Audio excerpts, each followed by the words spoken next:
What's going on, y'all? Jimmy Macram, Marcus Cash, SP3. It's time for the AEWrecap for some fucking day in March. All Elite Wrestling's Wednesday Night Dynamite Crossroads. It's a terrible fucking title. But before we get started, I'm gonna do this now, and I'm gonna do it for the Revolution pay-per-view if I stick around and watch that. My thoughts are my own. They don't represent Marcus Cash, SP3, True Heel Heat, or any of the fucking other 153 people he does shit with. They're mine. And anything that may be rude to Tony Khan and his booking are only mine. They should not be taken out on anybody else.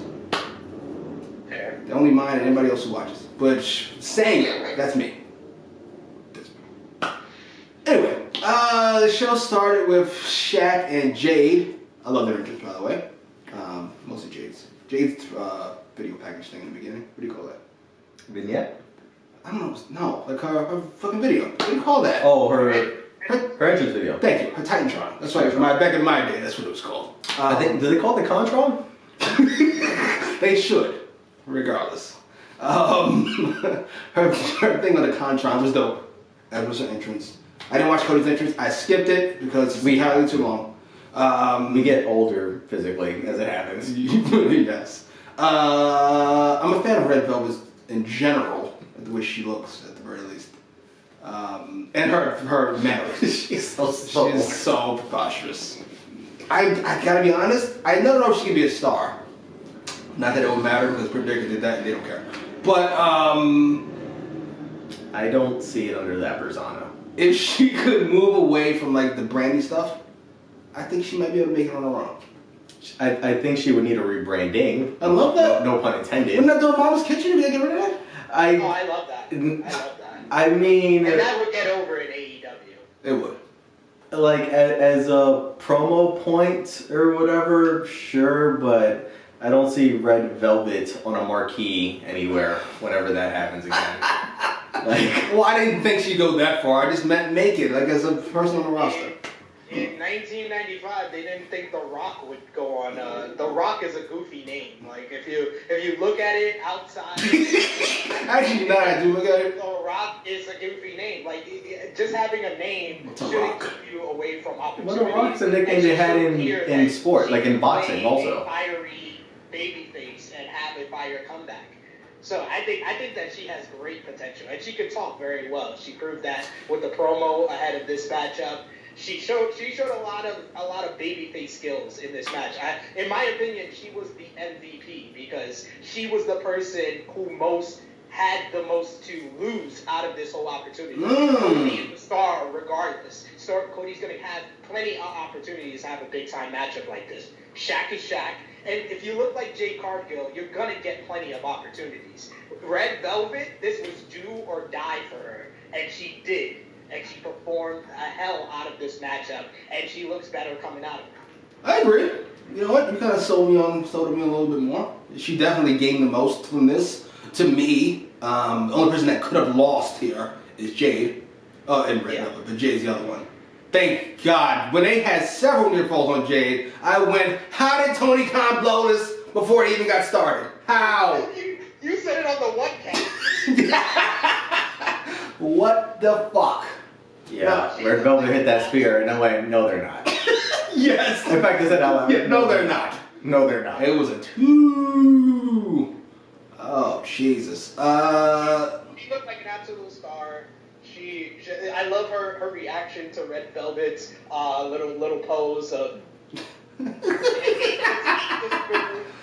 She was great. She did everything that a muscular heel should do on this stage. She looked like a star. She has the it factor. She has charisma. They just need to not screw this up. Yes, by having her not talk. Yes. Ever. And don't pair her with fucking Vicky. I'm not sure who you pair her with. Shaq is available. You cut that big ass check every week. If they can have the money, get Jacqueline. I think Jacqueline would be a not that bad mouthpiece for her. And that's using an older wrestler in a manager role, which we know they love. So I think that would work for me, and especially because Jacqueline has all that credibility with the fans that I think that she could talk up Jade. And a lot of personality. Personality goes a long way. Or you could have it be Tully, right? Then his daughter shows up and is like, "What the fuck, Dad? You have a ready-made feud. I'm here to help." How dare you? You ruined our name. Turns out Jade's pregnant. Oh no! This is my 1997 booking. Don't mind me. No, that's actually 2021 booking when we watch WWE.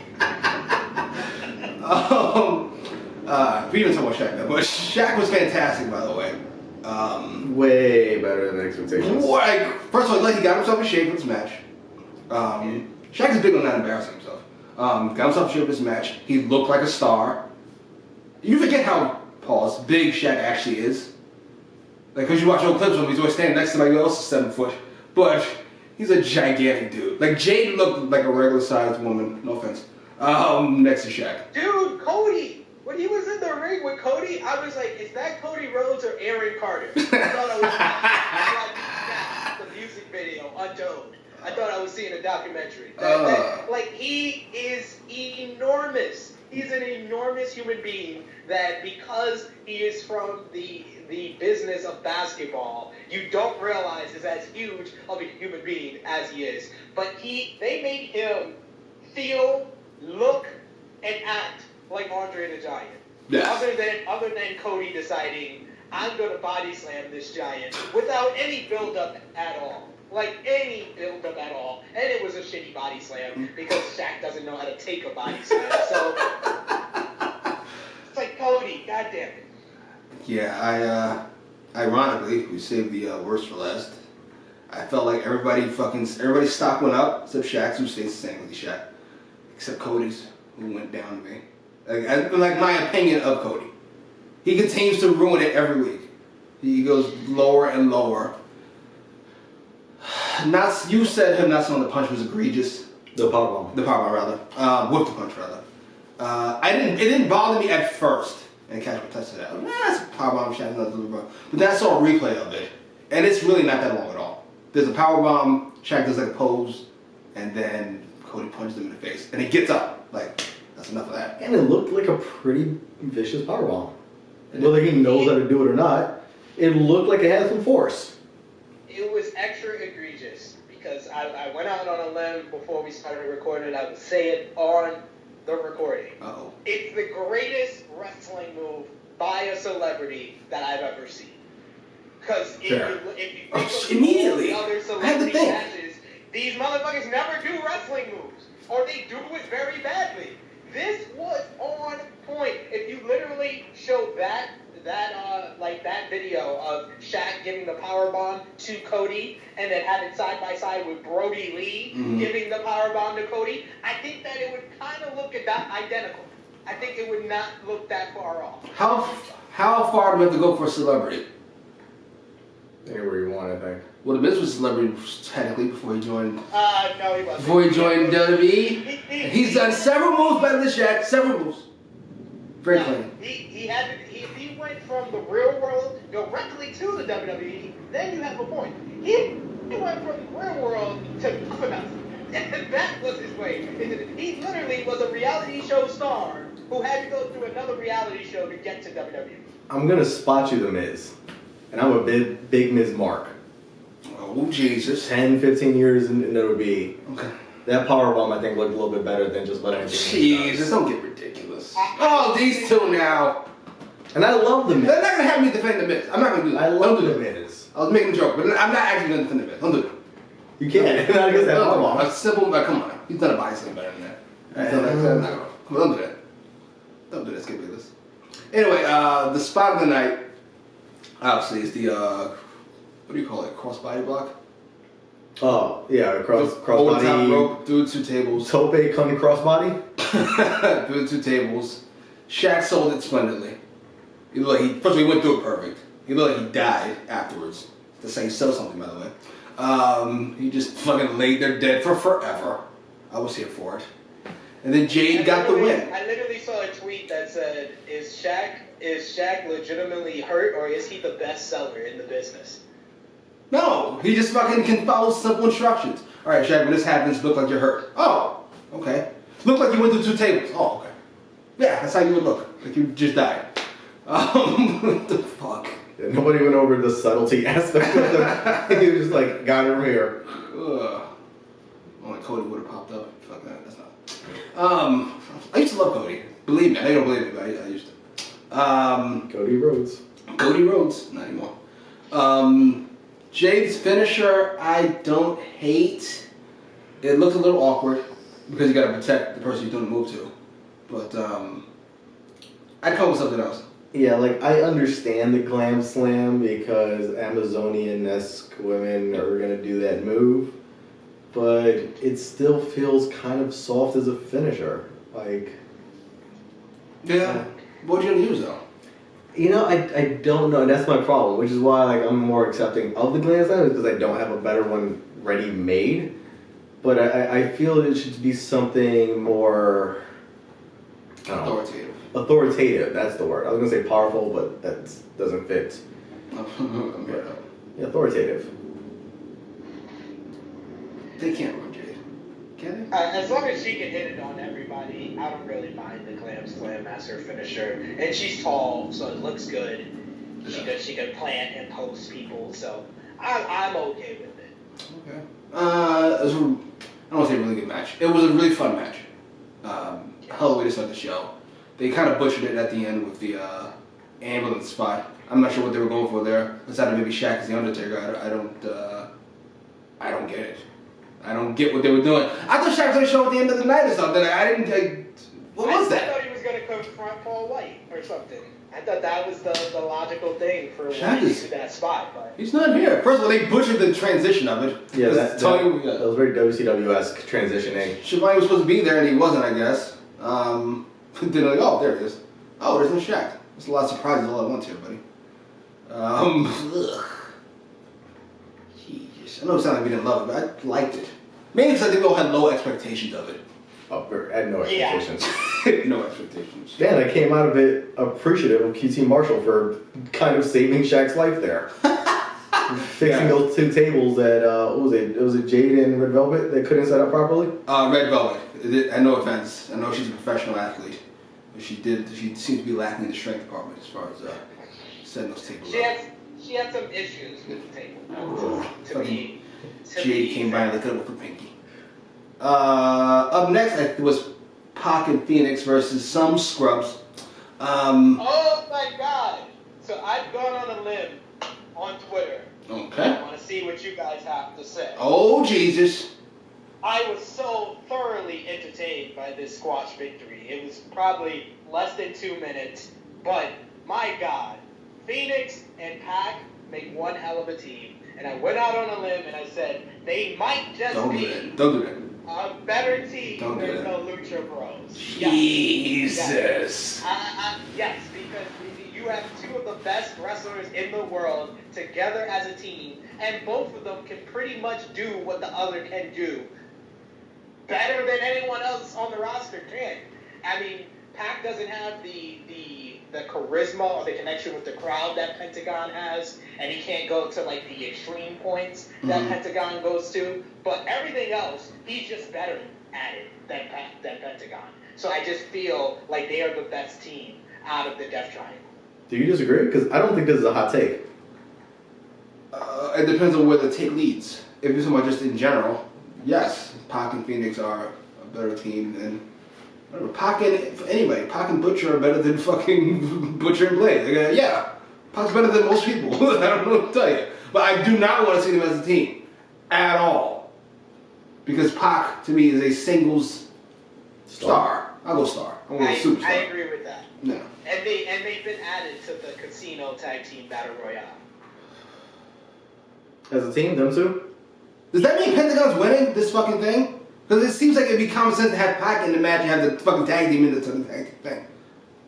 No. I don't know. I don't know. I mean, they seem like favorites, especially after the squash victory. and I would like them to win. If the AEW tag team is going to win this match, I would like them to win, but I don't have an AEW tag team winning this match. Ooh. I have the Impact World Tag Team Champions, Gallows and Anderson, the Good Brothers, coming in at the last entrance and winning the Casino Battle Royale. Yeah, I have Death Triangle offering the pay-per-view. I don't have them winning anything. No. This is more terrible booking. Sorry, mistake. Jesus. He's both the best booker and the worst booker I watch every week. Every week. Good job, sir. Up next was the press conference with Jericho and MJF. The Jericho and MJF part was fantastic because they're fantastic. It feels to me like they found their groove, their strides, what I was going for, their equilibrium, if you would. Jericho is great as always. MJF as a kind of, I'm old, so I don't have many younger examples. Remember when Austin turned heel and Angle would constantly like chime in when Austin was saying something? That's what MJF feels like to me with fucking Chris Jericho. We're on the same page, but we're not. Eric Bischoff is awesome as always. Isn't it weird with the hair? He has like this kind of regalness about him. Like he's like a billionaire of some kind that just popped up somewhere. Yeah.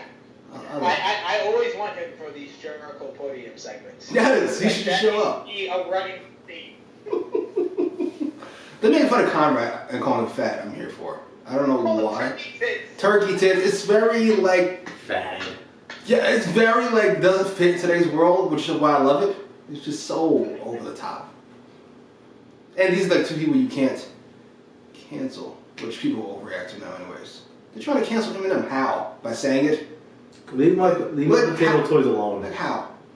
Stop being... Yeah, and Jericho's gave people like 101 reasons to cancel. Yeah, like we're canceling Chris Jericho. Okay, how? Exactly. If only more people watched wrestling, there'd be no more Jericho. Again, how? How? That's my point. I hate that. I don't know what I hate more, cancel culture or people complaining about it. I think I hate both equally. I'm about to complain some, calling some hypocrite. Young Bucks stink. I'm sorry. I was gonna try to clean this shit up. I can't. Nick was fine. I feel like he came across kind of authoritative.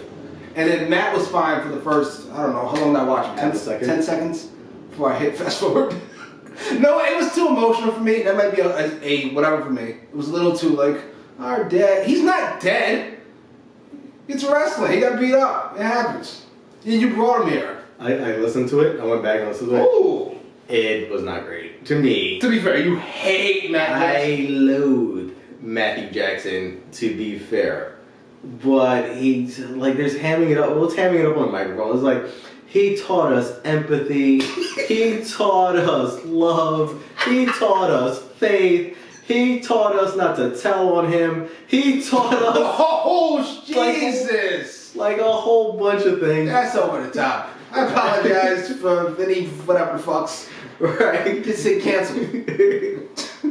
He taught us... I'm like... he taught us da-da-da-da-da-da-da. I don't need a separate sentence for all of it. And also, and maybe I'm missing something major, it has nothing to do with this. He's our dad. You heard our dad. I have a problem with this. I have a problem with you. Done.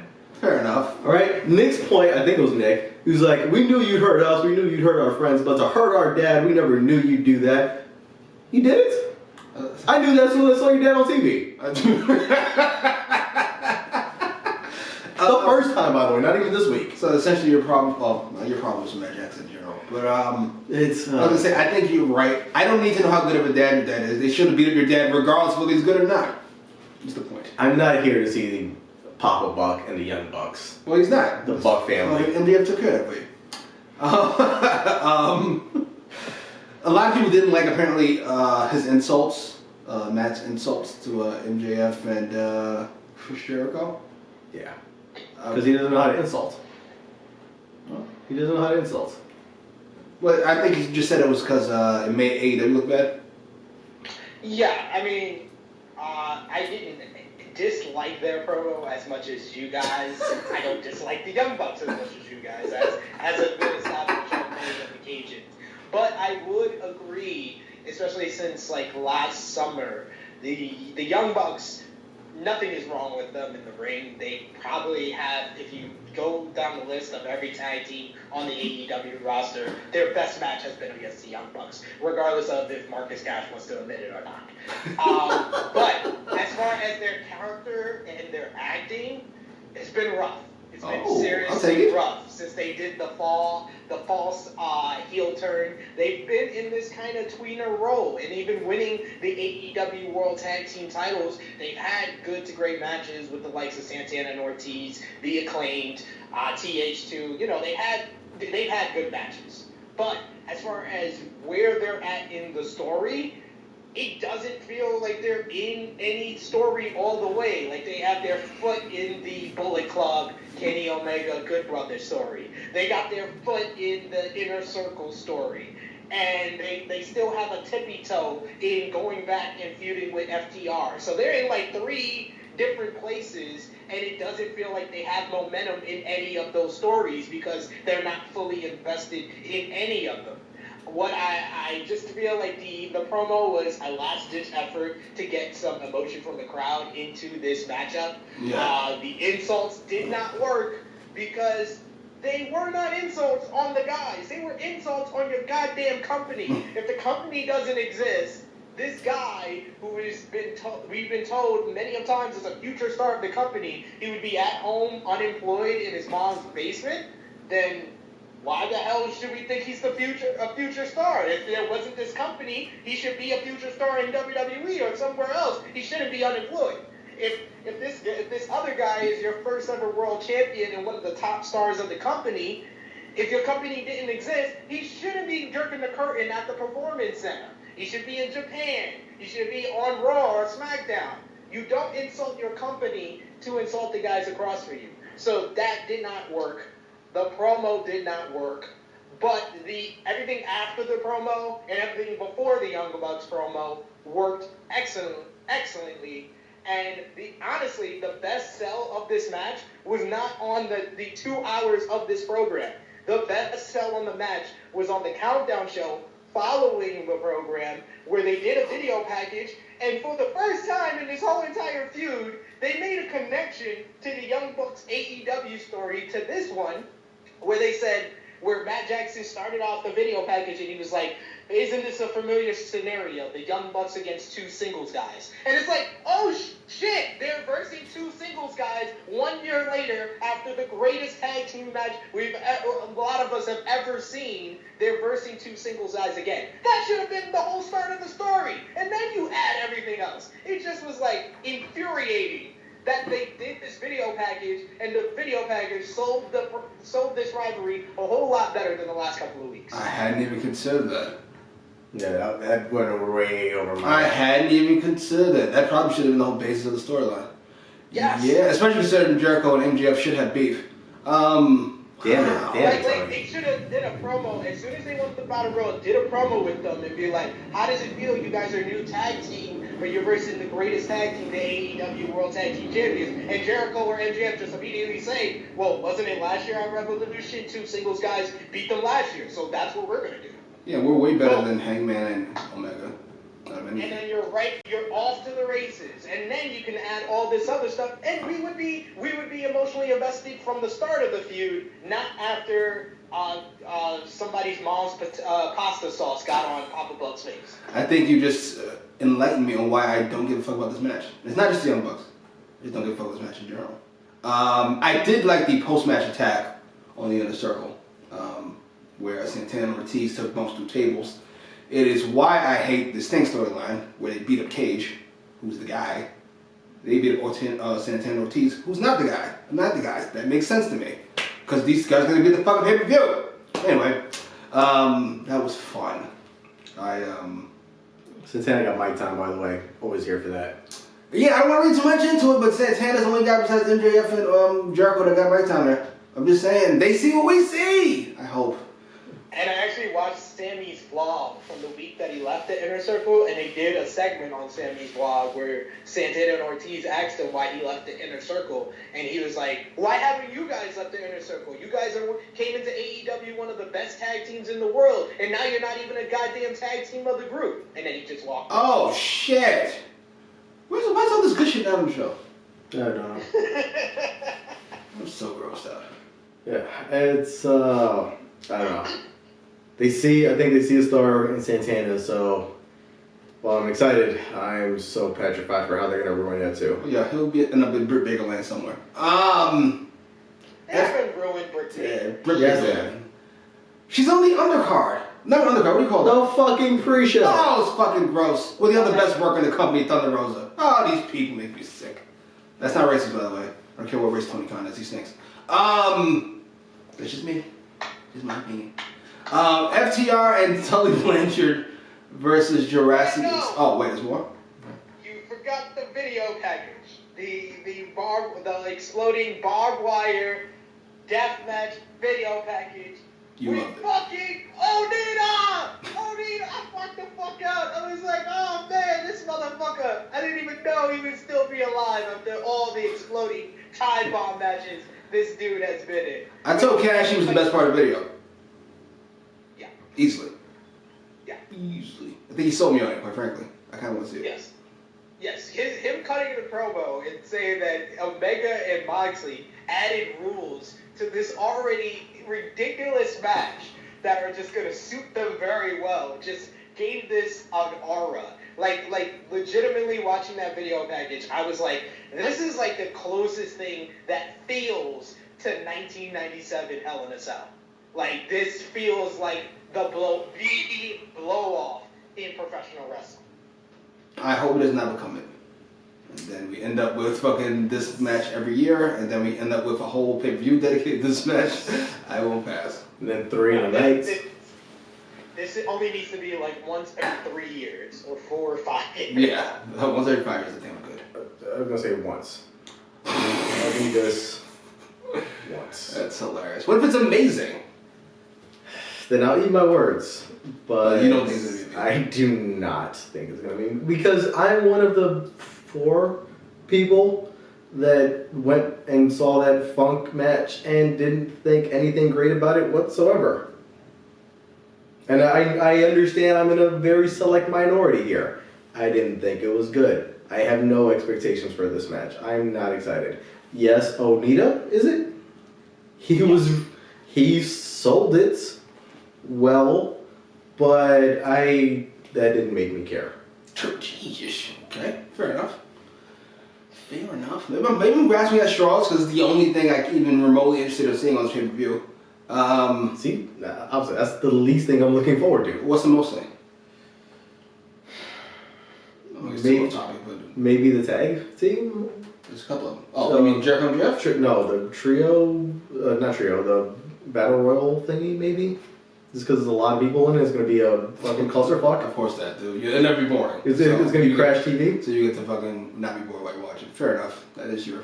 I don't understand how an exploding barbed wire death match is something that you're not interested in or don't care about. I understand not wanting to see it because it's not your taste of wrestling, but to say you're not interested in it, that's quite frankly is a statement that I don't think is all the way true. No, I mean that with my whole heart. Like, I'll put that. Not interested. I'll watch it. I don't care though. Like, it's holy shit. Because I watched the Funk match and it looked like the high spot was, oh my god, he's gonna Irish whip this guy. I'm sorry. I want to get excited about an Irish whip. Yeah. No. That literally goes against the whole Cornette thinking. The whole Cornette thinking is less is more. So people are going to be popping off of an Irish whip. Like, this is why I'm not full on Cornette agreeer. Like, I have my somewhere balance between Cornette and Russo, which is two extremes. Yes, very true. But I don't want it. Like, I like Crash TV, but not so ridiculous. And I like logic and psychology, but I don't like 1930s. It's like if we can blend somewhere in between, and I don't like. Irish whipping or like dragging a guy from the head and trying to force him into like. So essentially, it's the worst parts of both these things. Like if it was exploding turnbuckles, maybe I'd be like, all right, we just have to avoid. But if you eliminate the ropes, like there's so many things you do with the ropes. It's like, okay. I mean, yes. I think it shows more creativity because you can't do the stuff you do with the ropes. But I just want to see. I just want to see Omega's. I've never seen a crowd pop like they did for a lockup, like they did during Onita versus Funk. So that's what I want. That's the type of shit I like. I like when simple things get that type of reaction from a crowd, and that's why I'm looking forward to the exploding barbed wire death match. Does it hurt at all that we all feel generally we know who's gonna win this match? Yeah. Not really. It's all about the spectacle. It's not about their really I just did a whole preview over on the Sportskeeda Wrestling YouTube channel live with Alex McCarthy, and we legitimately got most of the 9 matches. We had the same prediction for it. Like this card is not. It's a very predictable card. It feels like yeah, I think really like the tag team title match is a little bit unpredictable.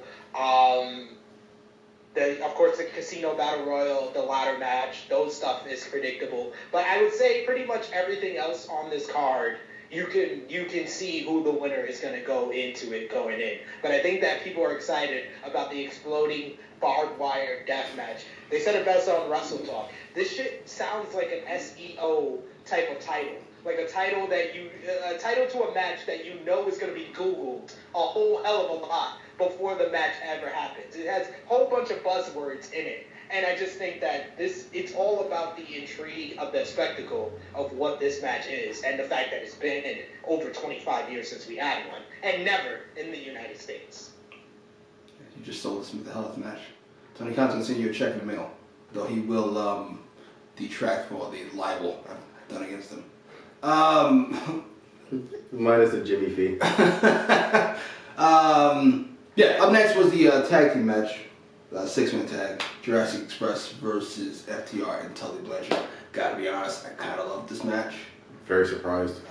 It shouldn't have worked, but it worked. Mostly because of Tully, I think. Yep. I think this kind of shows why wrestling is, well, there's one reason why it's different from most sports. Obviously. But the fact that older guys... How would I put this? Michael Jordan, right now, at 60, however fucking old he is smarter and more knowledgeable about basketball than he's ever been in his entire life. But his body can't do anything about it. So, in wrestling, it kind of works the opposite way. You can hit your prime at 40, 45, and still be useful at whatever fucking age Tully Blanchard is, where he just knows how to do this shit. He just knows how to work. And it set up several spots that I didn't think I would pop for, but I did. Him not jumping in between the ropes, which is obviously not going to happen. I'm not sure why I even thought about it for half a second. I was like, what the fuck is he about to do? It's because it was AEW. Oh my god, he's going to dive. There's the walk away. I was like, it's Tully Blanchard. I'm so happy. The slingshot suplex, I popped huge for. I don't know about anybody else. I had a few reasons why I liked it. That's hilarious. Which was I popped for the old titles as well. Yes. That was very cool. J.J. Dillon, I popped for, even though he couldn't get in the ring. I popped for the shoe. Yeah. That was so much fun. Joe was a star. Like legitimately, when JJ and Tully came out, I was like, this is a fucking show for every type of wrestling fan. Like, this show is trying to cater to every wrestling fan. And, like, I think that AEW can be jarring to a lot of wrestling fans, especially if you just became a wrestling fan in the last 20 years, because they literally be like, it's have no okay direction. to like other stuff. Yeah. It's okay to like other stuff before you like the show. You don't have to be our zombies who will complain online every time we something hurtful is said about our company. They just say, if you're a wrestling fan, watch our show because we're gonna do stuff that's gonna get you excited to be a wrestling fan. That's a good way to put it. You have any Marco slander you let throw in? Or did you think he was fine this match? No, he's awful in every match. But That slingshot suplex on him was especially gratifying. I hate when Marco Stunt does anything but sell. Like, whenever Marco Stunt doesn't look hurt and he's upright on his own 2 feet, I have a massive problem. Is this because of his height? He's Is this because of his height? yeah, he's just so small and He's he's so skinny also, and he just looks like. Why can't you treat him like fucking Muggsy Bogues? That shouldn't work. It just does. Okay, but in basketball, 5'3". In basketball, right? You're small enough where you can zip around underneath the arms of guys and pass the ball because he's a point guard and his job is to distribute anyway, right? I don't think he was dunking or anything. I love that. But in a physical, Chris Paul doesn't dunk. in a physical combat environment, I'm not buying him versus anybody. Not even Tully Blanchard. Especially not Tully Blanchard. He's 60. And he's still twice as tall as him. You know you can beat up a fucking 7 foot tall 60-year-old man? The 7 foot tall, what? 60-year-old man?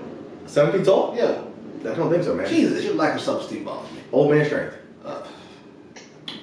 Well, I'm just a little thrown. perplexed by the fact that, you know, he said Muggsy Bogues was a point guard and he kind of zipped around people. Which I thought was a great phrasing. Successful. Zip around. And that's literally what Marco Stunt's offense is he zips around people, and that's why he's successful. He doesn't go and, like you said, slam dunk the ball. He doesn't go and body slam anybody. He doesn't go and overpower anybody. He doesn't go and physically dominate anybody. He doesn't go and punch anybody in the face and it be effective. No, he literally zips around people, and that's how he is effective. And Muggsy Bogues was 5'3", Spud Webb was 5'4", and he in fact did slam dunk the ball. I just wanted to mention that as well. Yeah, at 5'4", not Muggsy Bogues at 5'3". Anyway, Marco Stunt also shoves people. That is the biggest difference in the world, ladies and gentlemen. Also, Marco Stunt on every occasion tries to shove his opponent like he's some big bad tough guy. But it doesn't work. Out of here. It doesn't work. Yeah, which means stop it. It's insulting. So yeah, how's it insulting? Because He's trying to push somebody and it didn't work. That's the whole, like, that eliminates the rest of it, doesn't it? I want to see him squashed, and I mean that in the most literal way possible. Some guy, his foot, Marco Stunt, splat. I'm not defending Marco Stunt. Blood and everything. I'd probably get rid of him if I had the books. But it doesn't bother me to the level that I can't enjoy his ridiculousness. I can't. Matter of fact, that him pushing people is why the slingshot is funny. Or him getting booted in the face is hilarious. Yeah, no.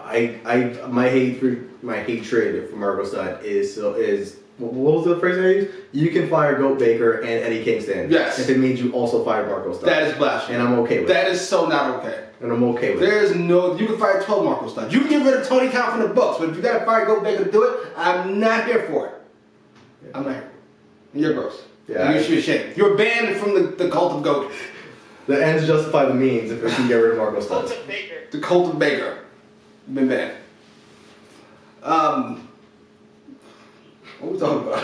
Oh, the match. The match. Yeah, it was a lot better than I thought, though. I didn't expect Tully Blanchard to be that involved. So, interesting. But also, they didn't have him do too much. Yes. So, It worked. you know, while he's older, and I had concerns about him being in the ring, you know, it's they didn't do anything that made me, what's the word I want to say? Cringe? Cringe, yeah. His hiding on the I apron did. as Luchasaurus did shit is hilarious. I think he took like a kick from Luchasaurus and then he stumbled and landed on his knee. I thought for a second he had like a heart attack or something. Or he was dizzy, a concussion, something. I was like, I was worried for a minute. But that was the only part. I mean, he was dressed like a bowler. He was. Their outfits are typically terrible. 47-year-old bowler, part of a bowling league. He got his own ball that got his initials on it and shit. Like, that's how he looked. I gotta be honest, FTR, they go a little overboard with this old school shit. They look more like nerds than they do like old school guys. It's like, you guys look ridiculous. What do they dress like? The Celtics at the fucking you guys look silly. Yeah, I didn't care. I didn't you guys care look for that at all. You guys look ridiculous. You don't look like tough guys. You look like nerds. They look like when they're in Vegas and they're dressing up as yes, fucking Elvis. Sean Spears made his return. Yes. Blonde Spears. I don't hate it. Yeah, I wasn't that excited about it. I'm glad FTR got the win, but it feels like a year late. Just about like, are we doing the Horseman thing now? we'll be standing when he put the belt on Go Baker. Seems like 5 years too late. But anyway, I'm never gonna let it go. No, not until it happens. Literally, I mentioned it almost every segment. He's like, just in case you thought I was going to not talk about what happened last week, don't worry. That's the reason you didn't an episode last week. Absolutely. That would have just been me yelling and screaming about Go Bigger with intervals from Cash also complaining about Go Bigger. Yeah. Last week's episode because Go Bigger and Ray Phoenix lost. Oh. It's when we disappear from the True Heel Network, It's just gross. because we probably mostly Jimmy, but it's because we physically just cannot. We cannot. He tried to talk me into it. He's like, the camera's right here. We should probably use his emotion. No, I'm nothing to talk about. I'm nothing to talk about. No. I guess they're officially a group now. Spears and FTR under the cult of Tully. We saw Arn come out good before. Yeah. I just feel like that was for JJ and not for anything else. I thought that was him giving his blessing.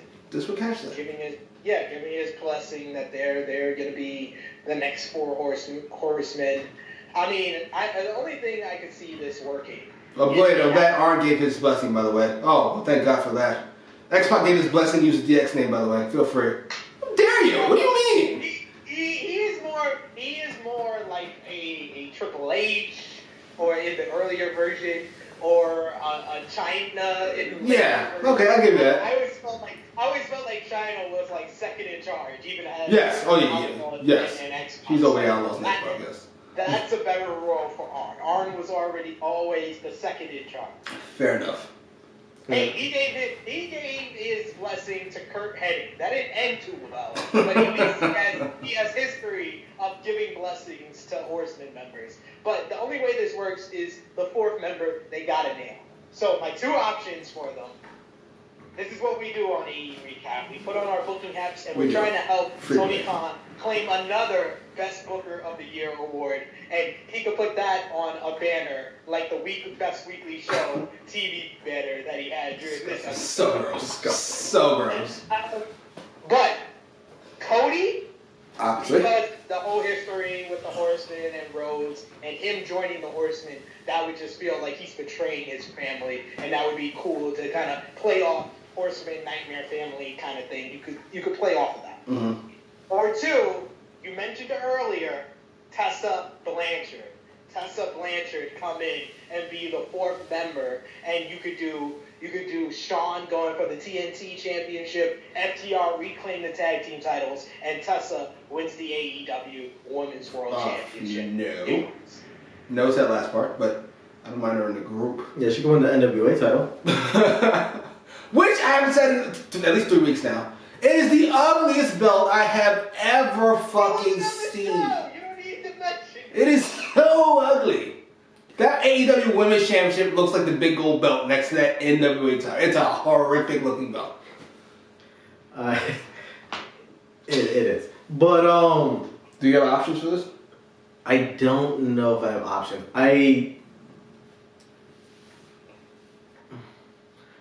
I want it to be Cody. Yes. Because he needs to be heel. He needs something to do with some traction and some like consistency instead of just the wrestler outreach program that Cody Rhodes is. Consistency. But Focus also. Instead of just being an outreach program. But also I'm hopeful that means it kills the Nightmare Family, because that's one of the grossest things faction wise in wrestling. I don't disagree necessarily. What happened to wait? They've been doing this on Dark. What happened to QT and Big Shotty? Fair enough. Continue. He is still on Dark. Yeah. Dark. Yeah, it's a thing. They'll circle back to it in like 2-3 weeks, or whatever. They do kind of jump around there. Even on their 2.5-hour YouTube show, it still takes a couple of weeks to circle back to things. But I don't know if Cody does it because of Sid's point, right? Because it kind of betrays his dad, and if there's one thing that's ever persistent in a Cody promo, it's I love my dad. So He taught me how to love. he Faith. taught me empathy. He taught me how to drop to a knee and punch, or drop to my back and punch. I heard his brother taught him that. I do like the Cody idea, distinctly. While I like the Tessa idea, it does kind of permanently put them in the mid card. To me, MJF would have been perfect if he wasn't in the circle. To me, Cody seems like such an obvious choice. They won't do it because it makes too much booking sense. They could have did Hangman, but then they fucking. I don't like Hangman as a leader. No. Hangman's not a leader. It's the Dark Order thing. Yeah. He's gonna work at his best as the lone wolf, as on his own, coming through with a beer in his hand, put down the beer, whoop some ass, grab the beer, and leave. Indeed, agreed. I think he needs some heaters behind him. So that's why. Well, I like he would. You make him babyface leader. As a babyface. Oh, that's He's a babyface. That's what I'm saying. I wouldn't have him as a babyface. He doesn't work as a babyface. He does. I wouldn't do it though. But it's. He works, but you wouldn't do it. Why do you do that at? I like him. Tony Khan go baby. Okay. Here's my thought process. Overall, I'm gonna try to explain it. Okay. I don't see world champion Adam Page unless he's healed. Unless he has heaters to help him cheat or whatever to it. As a face, he feels a little Tommy Dreamer-ish. He feels very get to the dance and come up short. Would you have said this back when he was dealing with the Bucks and Omega? It felt like he was breaking out like just because he's that good. No, I'm talking about ever since. But I'm saying you could have saw it then. Yeah, I did. Which means you could see it again at some point. I don't know, it's kind of tarnished. Tarnished. Oh, excuse me. For me, it's kind of tarnished. I legitimately listened to that and was waiting for you to actually, answer Jimmy's question of why he works more as a heel. That's a good point. You never said why he works as a heel. Why he doesn't work for you as a babyface. And you literally just said, I just prefer him as a heel. No, I thought that's literally all I got. I thought I answered it. Is because he doesn't seem to have that killer instinct as a face. He seems very like he can't get the job done. He's tuned his emotions and da da da da. If he was a vindictive heel, didn't give a shit. He has people help him cheat to win. Not my preference, but he has his comrades help him cheat to win the belt. I think that would help him be a world champion, but I don't see it as this. I just want to be understood and friends with people. Well, that's what he's going through right now. Exactly. What he's done with Matt Hardy. But that's been since he's been kicked out of the Elite, and then now he's just kicked out of the group he didn't want to be in. By the way, kicked out of the group he didn't want to be in, and ever since his stock has fallen like dog coin. I agree. It's doggy coin. Whatever, Dogecoin. Whatever. It's doggy. It's literally doggy. The dog is the mascot. I wouldn't say that he's lost momentum. They have kept this spinning, and the Dark Order story there's a lot of people invested in it. Like if you look at social media and look at the amount of people that talk about it, that's the reason why they got the main event spot, because they consistently have been drawing in viewership as well as attention on social media. That's why they got that position. Dude, I think that they deserved that position, or it was a hot way to end before the pay-per-view? Absolutely not. But the reason that they got that position is because they actually been drawing and people are actually invested in this story. That is jarring to me. I like the Dark Order. Not as much as I did fucking that Brody show, but, no. Okay, fair enough. They draw. They're still living on the high of that Brody show. That people don't understand how great that tribute show was. Me either. And I didn't watch it. People are still invested in them and still into the whole story, and just everything about heel Hangman goes against everything that we've learned about the story, and the fact that they came into AEW trying to just live off of Hangman ROH or New Japan, being a young star, and we made this new company for young stars like him, so we're gonna push him up. And then he failed, and then ever since he failed at All Out 2019, they built a whole new character from the ground up, the millennial cowboy, who he keeps failing on big opportunities, but he keeps picking himself up, whether that's with a beer in his hand or not. He picks himself up and he comes back stronger. That's the whole story of his character, and that's why it makes sense for him to be a babyface when he reached that upper echelon, because he needs to come in on his horse and save the day for AEW from the mega maniacal Kenny Omega. That is the story.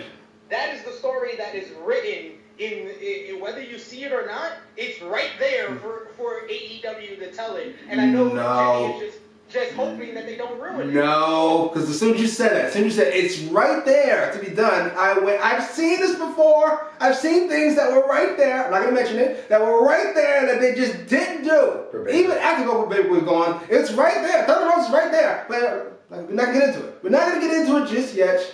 We'll come back to it. I think that Tony Khan probably has watched AEWrecap since we named the episode Jimmy Hates Tony Khan.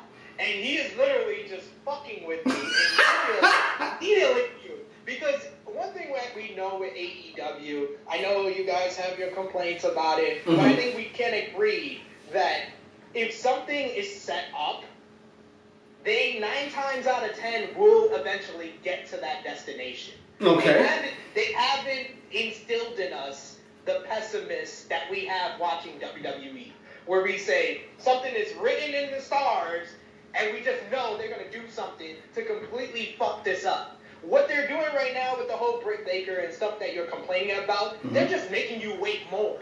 And which is either going to piss you off to make you just stop watching completely, or it's going to keep making you watch because you're like, are they going to do it this week? The next time Britt Baker gets a big opportunity, whether you're frustrated with the fact she didn't win the AEW Women's Eliminator Tournament, I'm pretty sure if they get an opportunity where she has the chance again, you're going to be invested to be like, are they going to do it again? And then that might be your bowling point. If they don't pull the trigger then you just say, like, fuck it, I'm done waiting, but they at least will get there eventually, and they've proven that with a lot of their different stories. I will give them credit when it might take them forever. I'm just too much on Spears, but they apparently do get back around to it. But this hypothetical you threw out, if they do like something where Gold Baker's number contender match or a title match and she does not win, I'm done, and I'm never coming back. She can win the fucking men's heavyweight championship. I'm done. I have no more to say. I knew it. I'm done. It would have to be something spectacular, like fucking, what's the biggest thing to do? Fucking, Ronda Rousey shows up and calls her the belt. Like, there had to be something preposterous to where it's like, good she didn't win, because it led to something bigger. That's it. That's the only excuse. Oh, it's ridiculous, but I'm not sure for me. Paul White showed up, ironically, and he talked about elevation. Then I assumed he got Elevation and Revolution mixed up because he said fucking Evolution.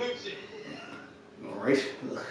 And apparently it's going to... First of all, that cut between that tag match and then Paul White showing up. So awkward. So awkward. Unless he's going to be the fourth horseman. A lot of this episode felt like they were rushing. Yes. They were rushing. Poorly directed. I guess Tony Khan took the reins. And, I'm an asshole. Unless Paul White's the fourth man, then that's a pretty cool fucking breadcrumb they gave us. No, please don't do this. Please don't do this. You know what? I don't hate that idea. I hate it so much. I don't hate it either. I hate it. No. I think I had the same thought as well. Yeah, that sounds cool. I thought JJ was gonna like talk and wait for him to come out. Like, yeah. I don't want to see Paul White in the ring anymore. Like, I don't. If they shoot with Shaq, I'm okay with it. That's how he should wrestle. Absolutely. Like, I thank you. I thought I was the only one that watching the Shaq match. I was like, Big Show in AEW won't be that bad. Big Show can do that easily. Just don't have 20-minute matches with fucking Kane or whoever the fuck. It's what do you call that when you see something so much and you're just tired of it? I think that's it. There's a term. Worn out. I know what you're saying.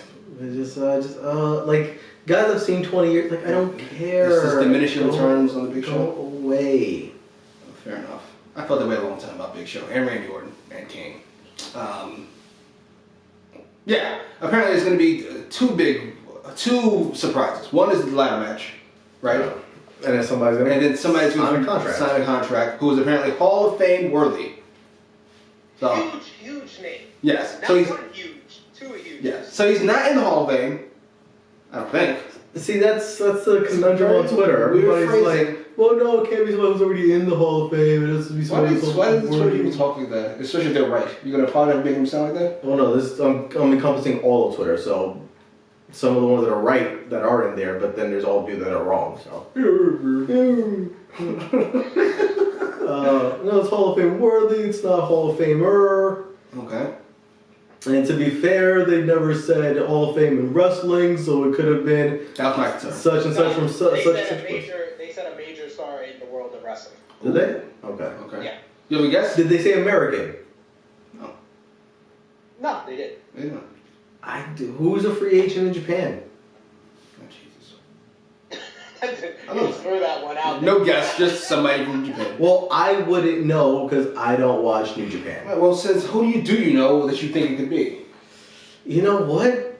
I'm gonna go, and this is against this, but Sid said it like, or maybe you did. You did actually half a second ago. Is Ronda Rousey still in the contract?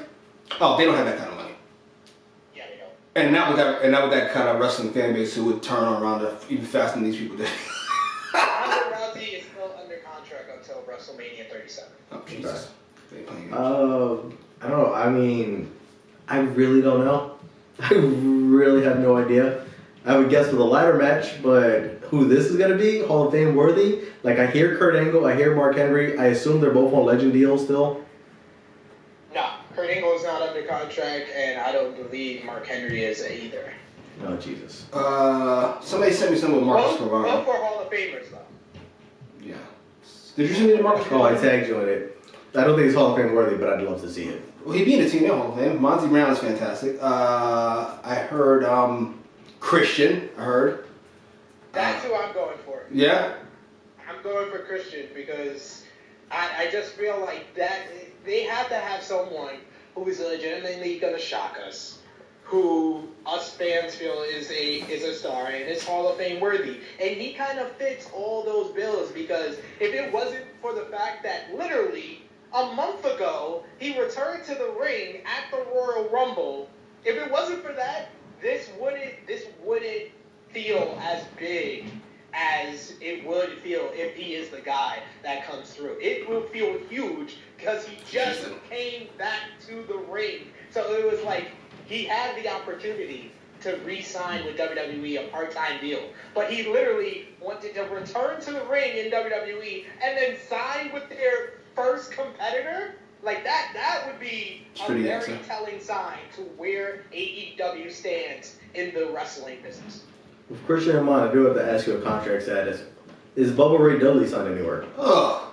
Downgrade. That would not fit the bill. He is a Hall of Famer as well, and yeah, but he's not signed anywhere. Okay, I can see Bully Ray also. He's not Christian. Don't do it. So I'm going Christian. If it wasn't for them saying a major star in the world of wrestling, even though kinda he would, Cain Velasquez from the UFC. I heard that. He's a Hall of Fame worthy, huge star, and he is a major star in the world of wrestling. And we know wrestling companies do love to sign MMA guys who've been beat up. Pretty much. And then, speaking of MMA guys who love to be beat up, if I'm going on a limb, if I'm going far out, yes, Brock Lesnar. That would be the move that there would be somebody on Twitter or social media, if Christian is the guy, they'd be like, oh, he's not a huge star. He's never been a huge guy in WWE. See, we got one example right there. So world heavyweight champion. What are we talking about? I don't know why. Oh my God, I'm not gonna listen to that. If Brock Lesnar was the guy that came out, that would shock everybody. We got Axe on Wrestling Daily what does Tony Khan, or does Tony Khan have Vince McMahon's attention? And I said, absolutely not. He doesn't. He's aware of them, but he doesn't have their attention yet. But if Tony Khan, oh Jesus. Brock Lesnar, his attention. One more time. No, it's fine. Oh. Yeah, they did pull Brock's merch off of WWE Shop. Well, they did that. They did that last summer. Did they? Oh, because you can't even search for it now. I saw somebody put that up. That is something I cannot see for the life of me. I'm trying to see this in my brain, and I cannot see Brock Lesnar. The only one person I can see less, and that's probably John Cena. But other than that, I just cannot see Brock. The amount of money.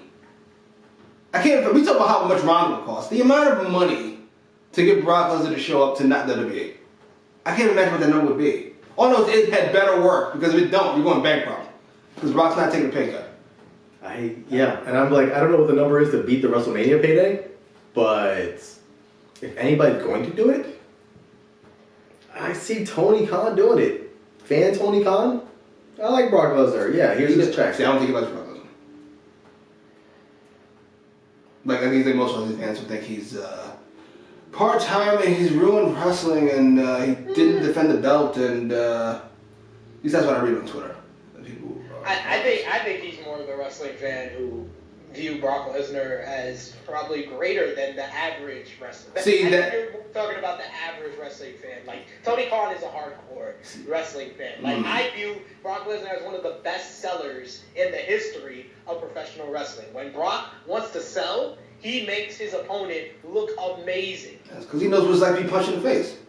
Yeah. It hurts. Also, I don't think Tony Khan dislikes any wrestler. I think he's a fan of everybody who is a wrestler. You could be right. I don't know anything about Tony Khan except his dad's rich and he's not good at booking wrestling. Or soccer, apparently. That's all I know. That's all I know. That's the only thing I know. My guess is Christian, though. When I heard it, I went, that sounds right. That sounds right to me. That sounds perfect, actually. And the deal that's being made, like the level of big dealiness being made, doesn't feel Brock Lesnar deal to me. Like, to me, you build a Brock Lesnar for like a month. Without mentioning his name. And you literally have to say, this is the biggest signing in AEW. Ever. You have to go TNA route. Yes. This is the biggest deal ever. Because there's nothing you could say that would make it over the top. There's nothing that's going to be inaccurate. This is the biggest deal ever. This is going to change wrestling. Fucking, you could say WWE is done, and then you might not be wrong. You can just say whatever you want. That's what Tony can put out there the tweet. This is going to change the landscape of professional wrestling. You don't say he's Hall of Fame worthy. Oh, yeah. Put it on the sell it, stupid. Up next was Nyla Rose versus Ryo Mizunami. I did not watch this match. And I will be not watching any women's matches that don't involve Goatmaker. You know what's next, don't you? A girls' match. I am not. I am protesting. I'm just letting you know beforehand. I will be watching the Omega tag match before Revolution. I want to know who wins the title match at the pay-per-view, but watching it, I refuse. So when we do the Revolution thing, you can just skip by me. No, I didn't watch. I took a shit. I ate something. Hopefully it's as long as it took. You took a 15-minute shit? If it's 15 minutes, I'll blasphemous. Literally blasphemous. So shit. That's what they did here too. What did you guys think of the match? Wait, I just did the first part of this match, right? Yes. That's good. The rest of it? Yes. I think you tapped out. I think you tapped out at my name. You know what? I'll tell you why. All right, let me just fucking. We had our fun. Let me just start with this part. The chops are bad. They just are. It just makes the person in the corner look bad. Like this. I get it's happening over and over again, but this doesn't hurt. It's more annoying. Punch her in the face to get her off you.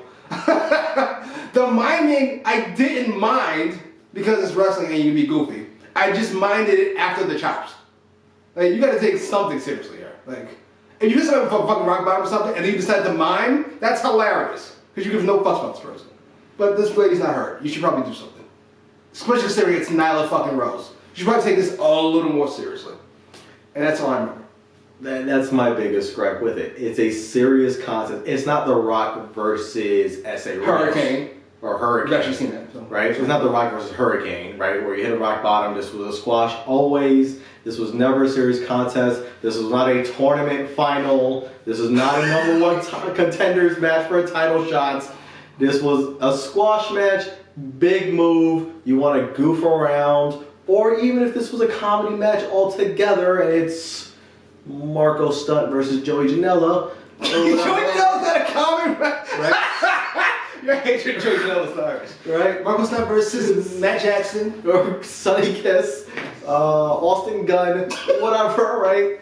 It's not a joke match. This is a serious match with a dangerous competitor. Very dangerous. Very dangerous competitor, right? Former champion in the ring with you. Just be Thunder Rosa and somebody who not we mentioned. Right? And you're doing these hokey, jokey, I'm not going to call them chop slaps, collarbone caressing. These collarbone caresses in the corner. And then this apology to the ref, and then you're miming, and you can fuck off. I like the apology to the ref, though. It feels very inauthentic when I do I didn't like it just because it's like, oh, yeah, I'm tapping her. Sorry, I don't know. Okay. I'm tapping her. I'm so sorry. I'm going to go over here and be Mr. Mime. And just, like, Could you take one of those? And then she won? What the fuck? Sincerely, what the fuck? I get we don't want to see Nyla versus Sheeta a third time, I want to say. But, this whole tournament was such a botch to me. Jesus! The whole tournament. If I exclude Go Baker, I enjoyed this tournament. I did not. Like, if I exclude her losing, I enjoyed most of the matches in this tournament. I thought we had a couple of great matches. Deeb and Rio, Go Baker and Nyla Rose. Nyla Rose and Thunder Rosa. Who did Thunder Rosa face the first time? Rosa and Rio. Rosa and Rio was really great. Like, I thought these are all really good matches. There was a couple of good matches with Benny. What a good match. Yeah, Benny versus Emi Saruka. Emi Saruka versus Yuka Sakazaki was really good. I got all these matches. I got all those matches. To me, I like Mizunami versus Yuka was really strong as well. Yes, like to me, the fact there were so many good matches and the way it panned out makes me think that this was simply a showcase for the women's division in general, and Sheeta should win, and it's not going to lead anywhere except now you know a whole bunch of different people you didn't know before. Yeah, that's what I think this was, because Kenny Omega's vision for the Jesus is for it to be like Joshi Pro Wrestling that he grew up on. So he wants to introduce a lot of the women that are familiar with that style. So I understand that. And Mizunami was the only one that was already had plans to come over to the United States. So that's the reason why she won the tournament. Basically, she was already coming to perform for AEW, but they decided to do the tournament to introduce all those girls over in Japan. So I like the fact they did that. I think that this tournament was an unmitigated success because it got people exposed. It's gotten over Maki Ito. It's gotten over more Yuka Sakazaki. It's introduced people to Mizunami. It's revitalized Nyla Rose. This feels like the most momentum that she's had since she lost the title, and it's set up a pretty interesting matchup in my opinion, because people are gonna have their opinions on that match. I like the match, Mizunami and Nyla Rose. I think that portion of what you saw was probably the weakest point of the matchup, but it definitely picked up from there. Mizunami had the little callbacks to her prior wins in the tournament, which I always love in a tournament finals. If you don't call back to the other matches in the tournament, wasn't really a tournament in my opinion. I love stuff like that. And her pulling out the way she beat Aja Khan against another monster and Nyla Rose was a great moment in the matchup. Nyla Rose trying to use the ways that she beat Thunder Rosa and Britt Baker against Mizunami was a good moment as well. And Mizunami pulling out the win, it gives Sheeta a fresh matchup. I love the post-match with them exchanging the arm. Jesus. Immediately into the match without needing a long build. They literally did it for 30 seconds, and it got me more invested in this match. So all of those things work for me, other than the 30-second portion that he thinks overcomes the 12 minutes of the matchup. I understand people who didn't watch the matchup just being turned off by that one spot. Yeah, the spot wasn't that great, especially with Nyla Rose selling the shots the way she did and as long as she did. But it doesn't take away from a 12-minute matchup that was really strong work, and Ms. Unami showed a great deal of charisma in the match. She has it factor, and she got the people behind her in the match. And she felt like she was genuinely joyous in the fact that she was performing in front of people, because she had nobody to perform in front of during the Japanese side. So it really felt like she was genuinely happy to be in the ring, and I like stuff like that. I might watch the last 12 minutes of the match. Did you watch it? It felt forever. Just because you were turned off to the first 30 minutes? 30 seconds? Yeah, probably. I probably didn't pay enough attention to it. Well, we know that's everything you watch. But it felt so draggy to me. I was I'm not excited for more Aniki. I'm not. So. We think Shida wins the pay-per-view? Dear God, I hope so. Oh. We'd rather you say yes. I think Shida wins. I mean, there is a small chance that they put the title on Mizunami as a transitional champion. If she's gonna be here for a brief amount of time in the U.S., then you try to get more out of it. Okay. But yeah. Other than that, I did like the post match. I did see that. That was kind of cool. Ironically, what you mentioned about building during the tournament. One match, these are people, so they have experiences, so then they shouldn't pretend like all this stuff didn't happen, this is brand new. Which is, I realize, you completely encapsulated, pardon me, why I absolutely hate staying Darby and Team Taz. Like, it's why I hate all of it. They all act like they have not experienced the last 5 weeks of television. And all of this stuff is brand new. For Team Taz, I love them all individually. I love them all as a group. They are the worst group that has ever existed. The fact that they cannot somehow figure out what to do with this 6-year-old man. Darby goes... Stinger man. Stinger man, not Darby. Starks goes out there by himself. I like the promo. I even like the way it ended. I like the slap. Now, after he knows he's going to slap Sting, we should know Sting is going to do something to him.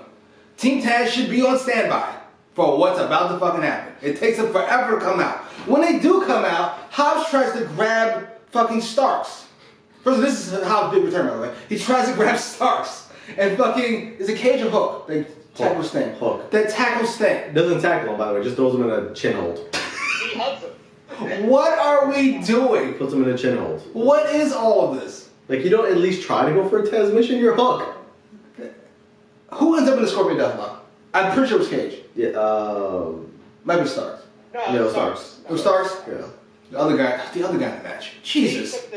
He took the finger splash. You can't make this shit up. The Young Bucks obviously wanted no parts of this booking because they just showed you how to properly do this. They beat up Ortiz and Santana because MJF and fucking Jericho are going to be in the match. Meanwhile, we have 87 other guys besides Cage and Starks with Diggs beating, and they don't. I don't understand. I don't understand why this is happening. This makes no sense in contention for last week. And that made no sense in contention the week before that. Why is Cage getting beat up? I love Sting's promo. I love the idea that after Cage powerbombed him, he rethought his whole life. That's hilarious, and it makes sense. Cage is so dangerous, I didn't know I was getting myself into. It shook the cobwebs out of me. I realized I better get serious about this fucking thing. But in fact, end! I don't even know anything else. I'm serious, I'm coming at Revolution. End! Done! This rivalry and the build-up peaked with Darby on the zip line. They shouldn't have even came out this week. We should have just got a video package like we did for the exploding barbed wire death match, and that would have been it. I would have liked if they used this time for like a promo with Kenny Omega and Don Callis, or a promo with Jon Moxley to build that match up further. All this match really needed was a video package, because you've done enough talking. You did your physical actions twice. Twice is enough before the street fight. Twice is enough. Third time was too much, and yes, this whole segment wasn't needed. I'll semi-agree on both. So, while I like the whole Cage almost ended my life, I had to rethink all this thing. I don't think he needed to do this in the ring. I don't think he needed to have the entrance and come out to the ring. You going back to the lair? That's exactly where I was going with this. I know.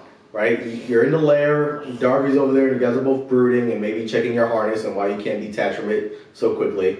But you cut your promo about, okay, we're serious now, we're going to break more windows now to show you how serious we are. And then That's the window breaking. we're coming at the pay-per-view. Whatever. I don't think we need to waste time with the entrance and whatever that was with Team Taz. Because I don't know what that was. Who's booking this? Do you know who's booking this? Apparently Omega's booking... Women? Who's booking Sting in them? You can get mad at Khan for this.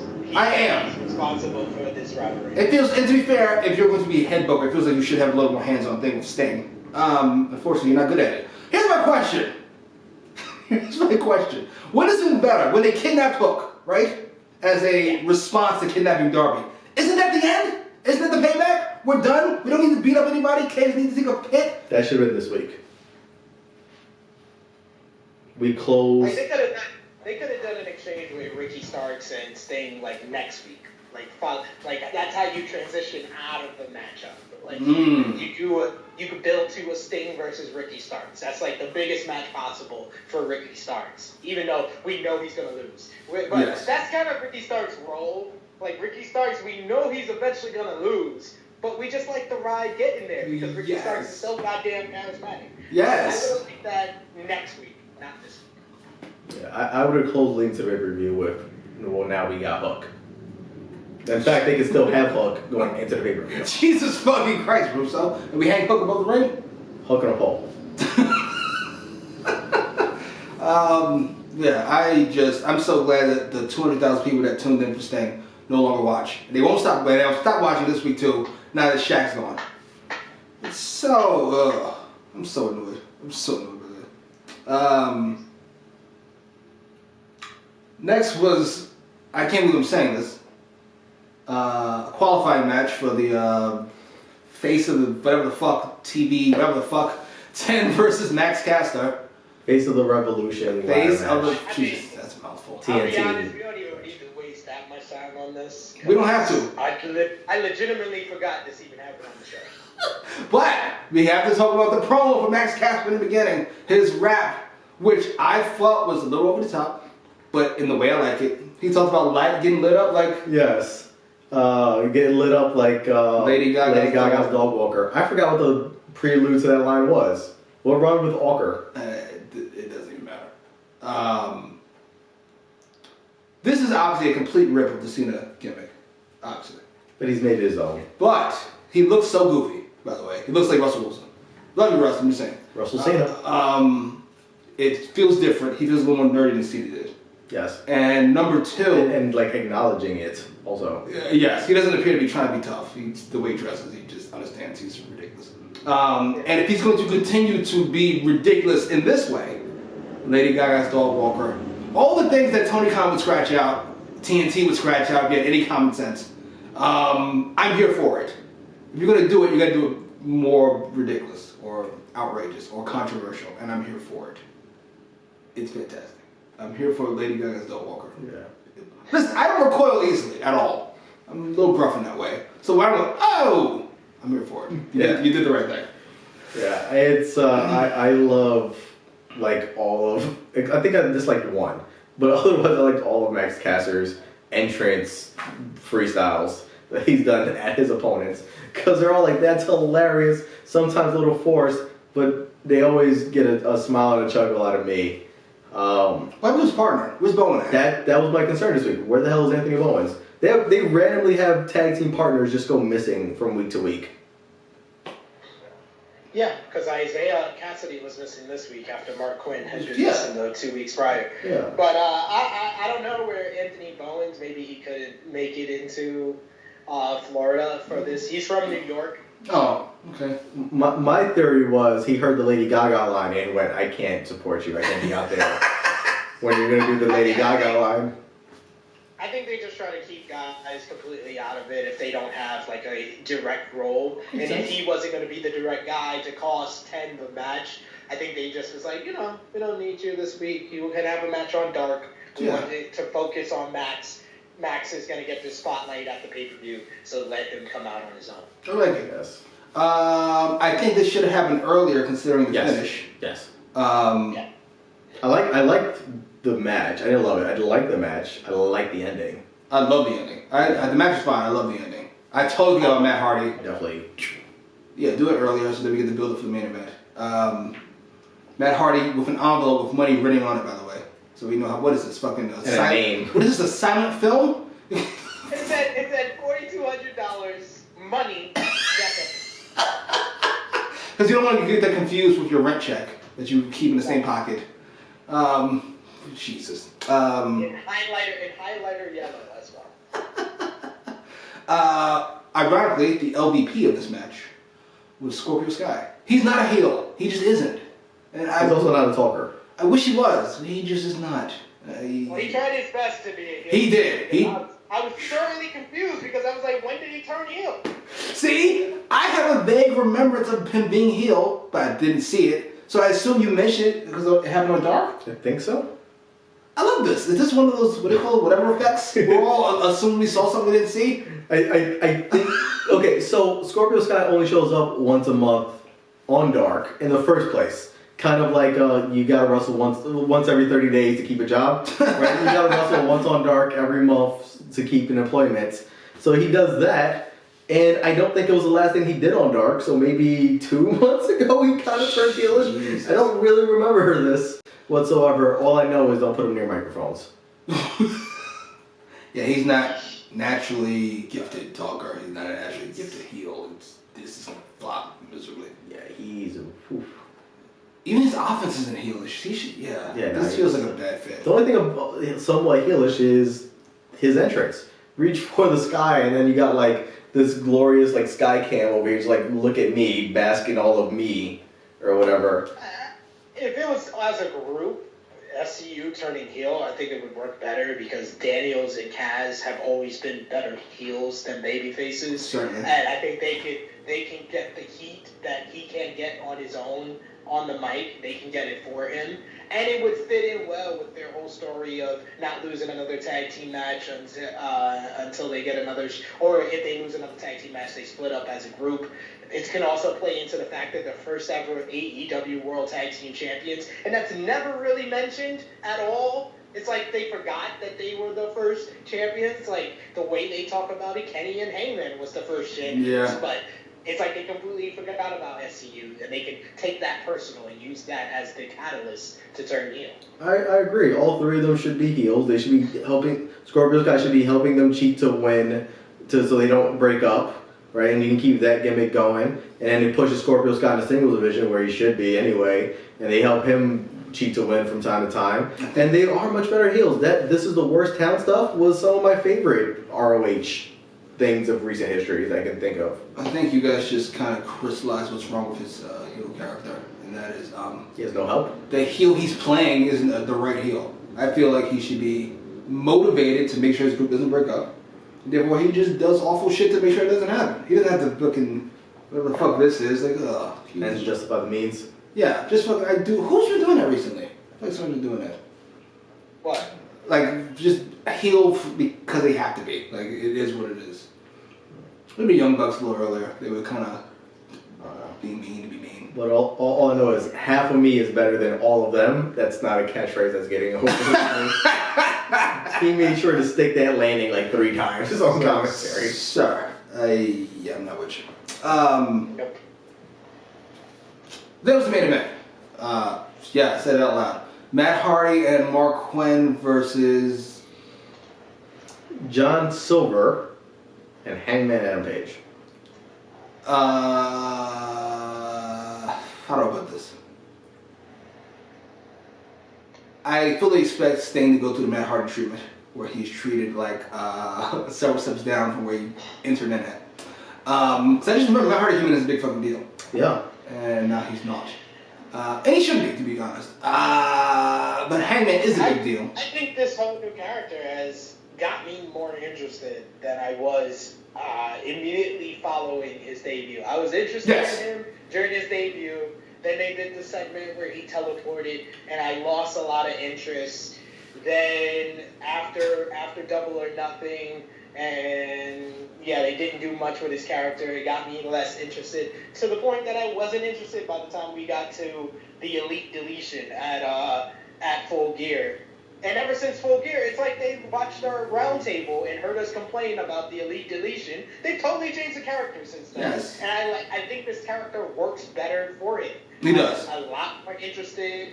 It's revived Private Party, something you guys regularly complained about was Private Party not having a story, not having anything going. Now they do. One of your other complaints, Hangman Page feels lost. Hangman Page doesn't have a story going. They had the story with the Dark Order, but they gave him a foil with Matt Hardy. So I like that they've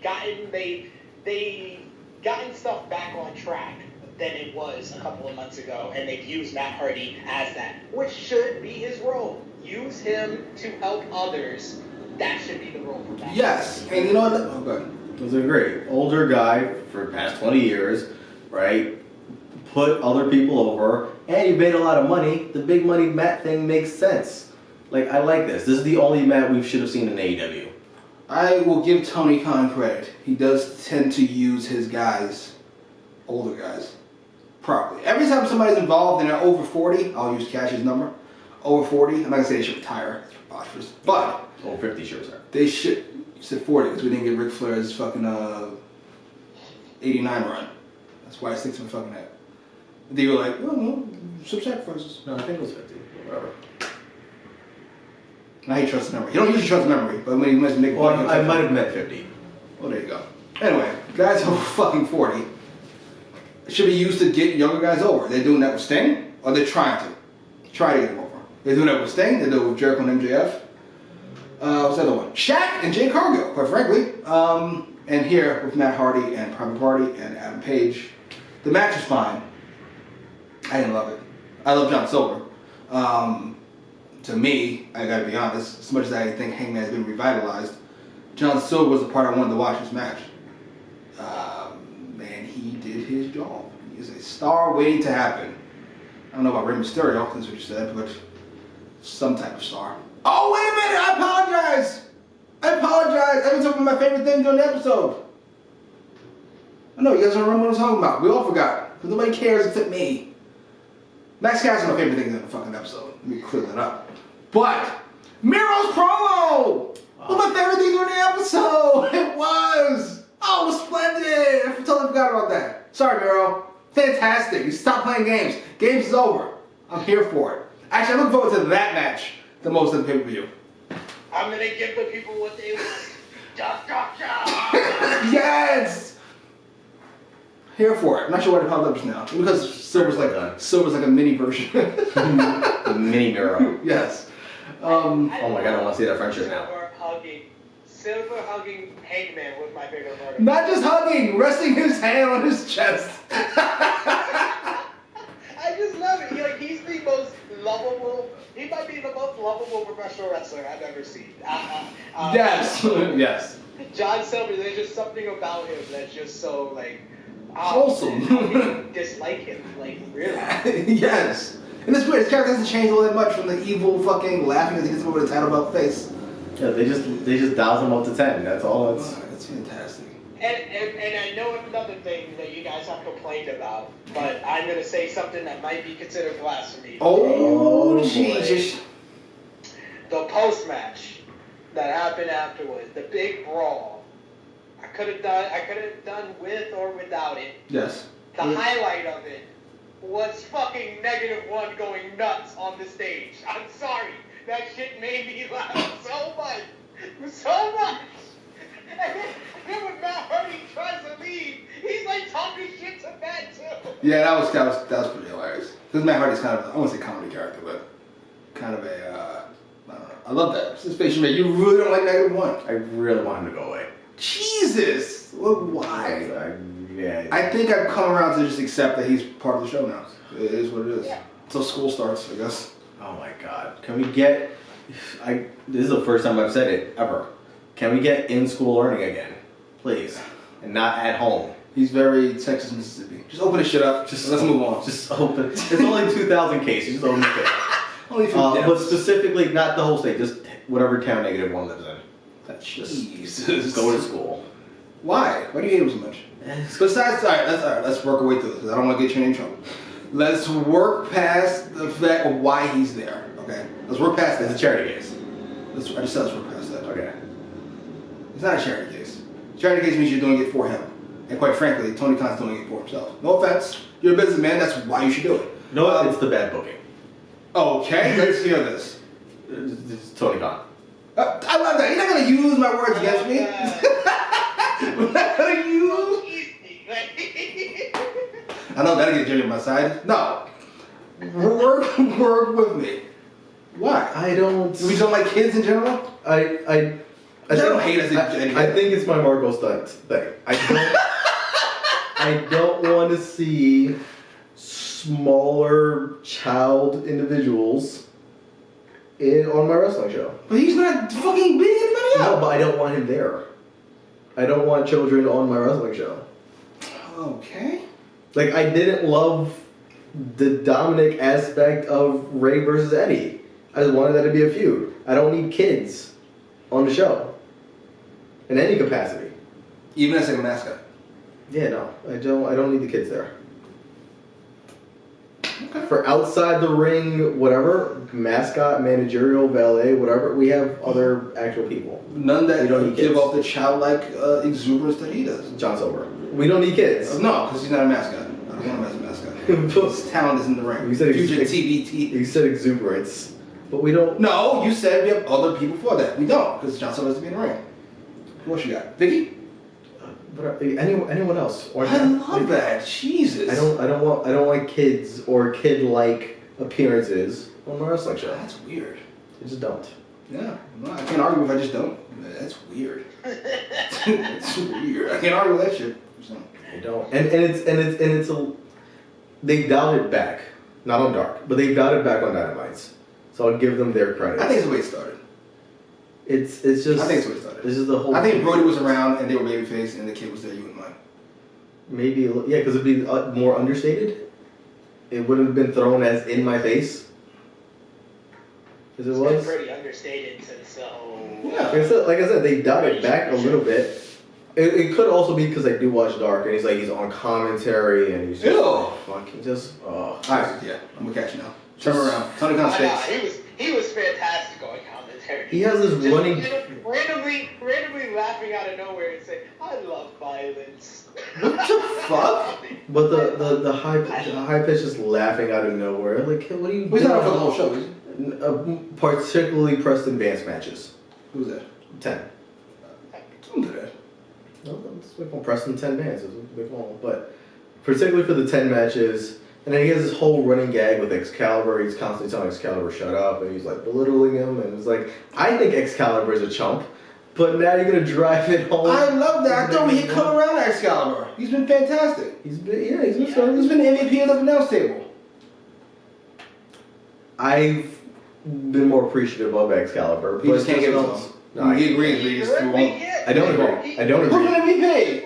I like Tony Schiavone. I like Tony Schiavone as MVP. If he establishes an opinion on someone, there is nothing the individual can do to overcome. Skip Cash. I said Skip Cash. I said he's become less hateable.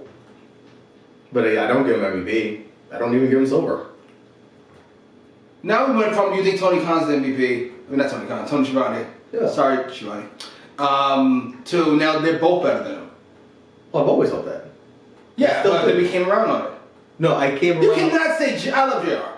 The greatest, I've come greatest around with announcer Excalibur being of awful. all time, bar none, color or play-by-play. It is what it is. I'm sorry, but he is too inconsistent to be better than Excalibur, who's on every match.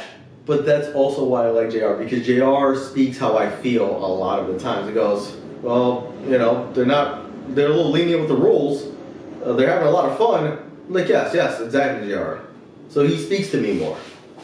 Fair enough. I just feel a commentator's job is to sell the product. I'm not here for your opinion. No offense. Either sell the product or be the voice of the fans as far as getting excited for the product. Because that's how you get fans to get excited about the product.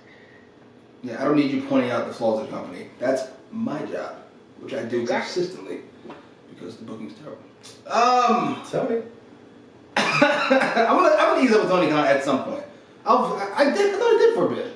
What? Ease up with Tony Khan. For a bit, and then You gave him 5 weeks straight. Of good. and then Baker happened. That's what it was. Right. See, I mentioned And then this we time. remembered. I remembered. I forgot I hate you. And these are why. The Revolution predictions. I don't remember the card. That's how much I don't care. I do remotely. Exploding barbed wire death match. Omega wins, right? Yes. Right? Omega wins. Okay. I think this is gonna be the write-off for John Moxley. I For the baby. hope so. Because Moxley is... I was about to come out wrong. John Moxley's character has been so hot that I don't think you can like remediate him to not in the title picture. Like he is the guy. He's stone cold. He's around. He's the guy. It just is what it is. Yeah. Sorry to everybody else. And his babies do It's so. not for the baby because the baby's like 5 months away. Oh. It's because he has to go film New Japan Pro Wrestling. He's their United States champion. Okay, so yeah, I would write him off, and that's the only way to end the show, I think, would be to have something dramatic happen to John Moxley. And then kayfabe it, because this is kayfabe, and have him wrestle in New Japan, who cares? Yeah. Or he comes back, he wants to murder Omega, and the Khan's like, we can't have you around right now, because you're out of your fucking mind. We'll pay you, just... We're paying you to stay at home and Yes. recover from the exploding barbed wire death. And then he refuses, and he goes and wrestles in New Japan. Boom! I'm fine with that. I'll have no idea. I love that. Because those what do you call it, turn pads? It threw me off that one single turn pad. I didn't know what to do. I was very confused. MJF and Jericho versus the Young Bucks. I mean, Young Bucks, right? Like, I think so. I I feel like that's obvious. I went with the Young Bucks on the preview for SK Wrestling. Mm-hmm. Oh, here we go.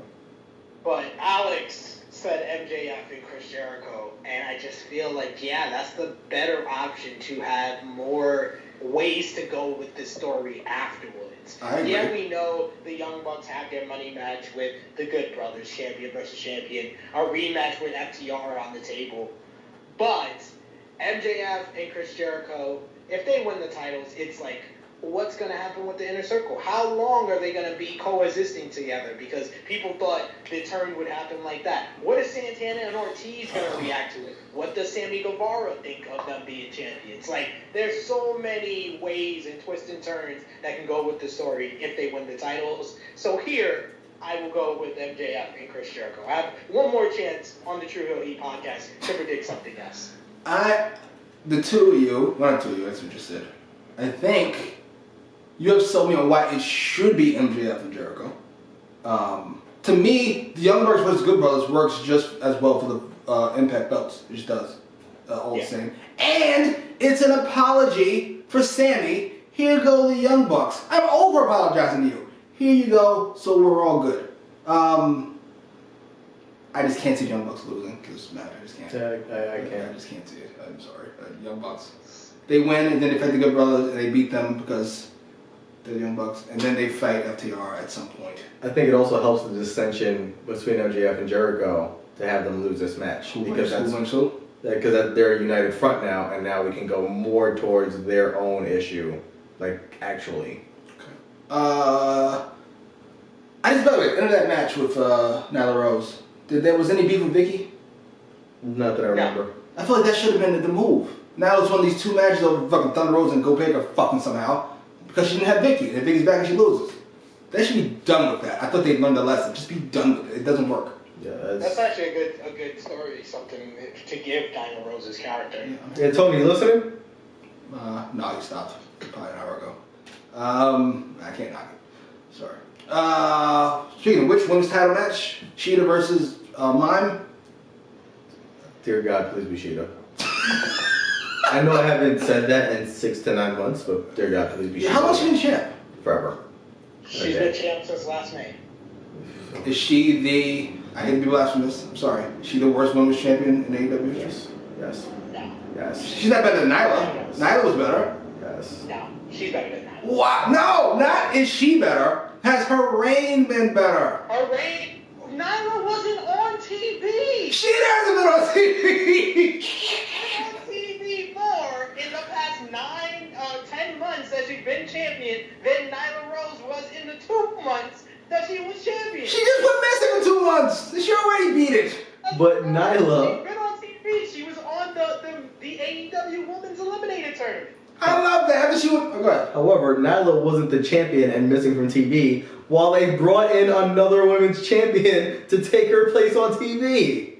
Sheeta has been in the background hanging out at ringside sometimes, cheering on people to get to wrestle, while they had other women's champion wrestling matches. Do we think it ends at the next pay-per-view then?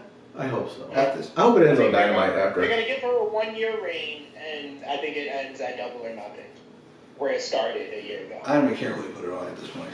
Actually, I do care. Let me not say that. I think it does need to be Britt Baker. It needs to be on the Dynamite following the pay-per-view. Sorry. Like it needs to... That's why I said with the tournament. But you remember when the tournament was first announced, I said that. I said that whoever wins the Japanese side is probably going to win because they have to pay all that money to get them a visa and shit. Like that's why me personally, I was okay with Britt Baker losing when she lost because I was like, she wasn't going to win in the finals, so there's no reason to prolong this any further if she's not going to win in the finals because I'm just going to get upset. Okay, I'm not mad at that. I'd be more okay with her losing in the finals because now there's someone she's unfamiliar with from Japan that beat her versus her losing in the second round or whatever. She also wants it, to be fair. I guess. I would argue that they chose the perfect time to do that because if she beats Nyla Rose, you wasted the second Thunder Rosa matchup, and her beating Thunder Rosa again doesn't fit with the rivalry. The rivalry is very even, so the next match needs to be won by Thunder Rosa. Preferably, I would have Thunder Rosa. They do that second match between Revolution and Double or Nothing. Thunder Rosa wins, then Britt Baker somehow becomes the #1 contender, and she beats Sheeta. So then it's 1-1 before they actually have a title match 1-on-1. I'm not going to let you do this to me again. I got my hopes up when you gave me this pitch for Thunder Rosa winning the tournament. And I got my hopes up. Who did she beat? Before Nyla. I don't know. She beat somebody. I went, who? Yeah. She beat Rio. Right. It was a good match, though. I went, oh, shit. I think you're right. And then she lost Nyla Rose, and I almost broke something. You really did. So I'm not going to get my hopes up, but it sounds good, and I'm hoping for it. I hope that they take Nyla Rose and they direct her towards Serena Deeb. Ooh. Because I feel like That's she came off of 2-3 good matches against Mizunami, Rosa, and Baker, and I feel like the best person to put her in the ring with next would be Serena Deeb. I agree. That feels like a really good match to me. I don't want to be very careful what I say, but Nyla's been really good. I think she's been arguably the best. Out of what? Consistent women's wrestler. Like last month, 2 months, however long it's been. Now, Dee Rio had a fantastic fucking match. I told you how much I love that fucking match. I love that match. So I don't know what Dee and Nyla Rose could do. I love that fucking match. I might watch the match when I leave. I mean, Nyla Rose doesn't get enough credit, in my opinion. At all. I wonder why that is. She still has been in the greatest women's matchup in AEW history. I'm sorry, I loved Riho versus Serena Deeb, but I think people are forgetting how great Riho versus Nyla Rose when Nyla Rose won the title. I have not. That was fucking incredible. I bring it up whenever I get the chance. I love that fucking match. To me, that's why I would have killed the belt in Nyla, quite frankly. I'll figure the rest of it out. I'll figure it out. I think the pandemic had a lot to do with why they moved away from her so fast. Yeah, I guess. Alright, Sting and I forgot the TNT champion. Darby, the fifth person's match. Face of TNT. Face of TNT, whatever you say. Versus Cage and Starks. I assume Sting and Darby? It has to be Sting and Darby, right? Like, I gotta be honest, the only way to save this thing is Cage and then win. But I don't see it. yeah, no. I think the fact that Sting's in it means Sting wins, and Sting is probably the one that gets the pinfall. Right? Yes. Over Starks or... No, it'll be Cage. Sting is pinning Cage. In fact, that's not going to be that specific. Sting is pinning Cage. Wow. Okay. And that's only if Cage isn't tapping out. Oh, would not be completely shocked. Yeah. Tell disgusting. Uh-oh. You didn't seem to think that was ridiculous. You didn't seem to think, oh my God, if Cage taps out, I'll break everything in this room.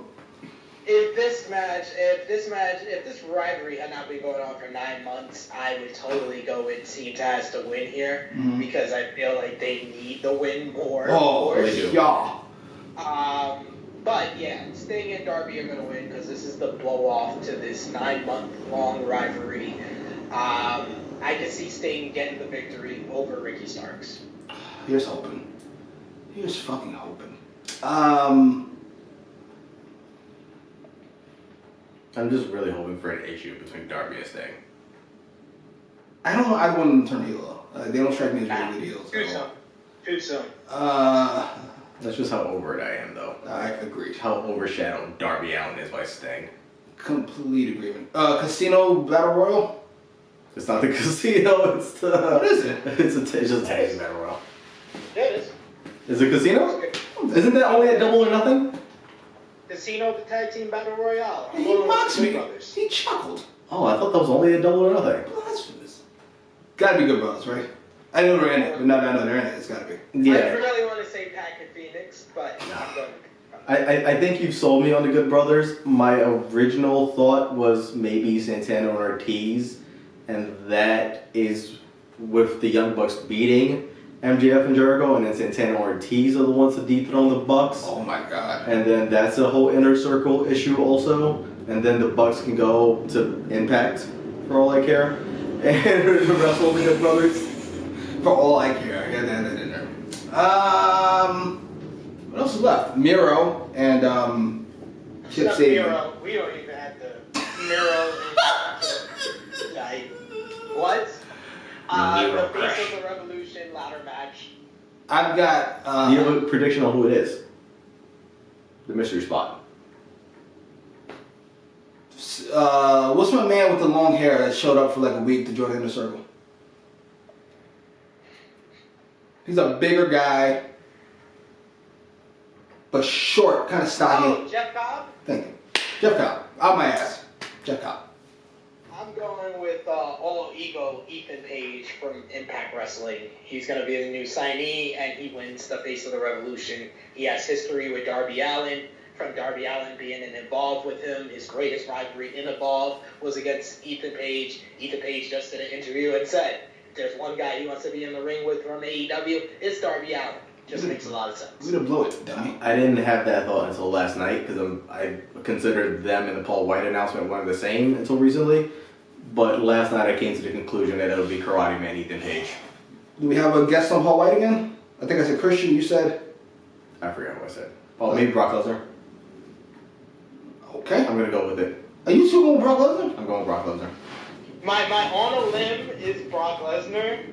My more reasonable, more realistic is Christian. Okay. Yeah. That's out of your minds. No, I'm sticking with Brock Lesnar. And, But and if we're in for a letdown, then it's Kurt Angle. I can see that too. I think that's my own limb. If it's Kurt Angle, I stuck by what I said several months ago. When did this thing show up? It feels like forever ago. 2 months ago? 3 months ago. I said once you do it, you can't stop.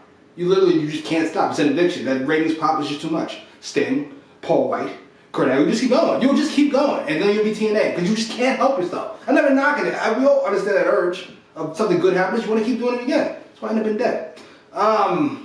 In terms of who wins the ladder match, though, no idea. No idea. I don't know if because did Cage win that battle royal? Yes, he did. He did, and it was awesome. And then they blew it. I don't know. I don't know enough about Ethan Page to know if he warrants winning that spot. If you bring him in, he's based on this Darby thing. Doesn't it make sense? I guess, but I don't know that backstory, so that's why for me I have no idea. Hangman Page versus Matt Hardy. Page? Dear God, please. Yeah, Page. Please? Is that it? I don't even have a guess, just please. I think that's it outside of Thunder Rosa. The buy-in. Yeah. The buy-in. The buy-in. Do you understand? Do you hear this? Do you hear what we're talking about here? The buy-in. This is jarring. This is shocking.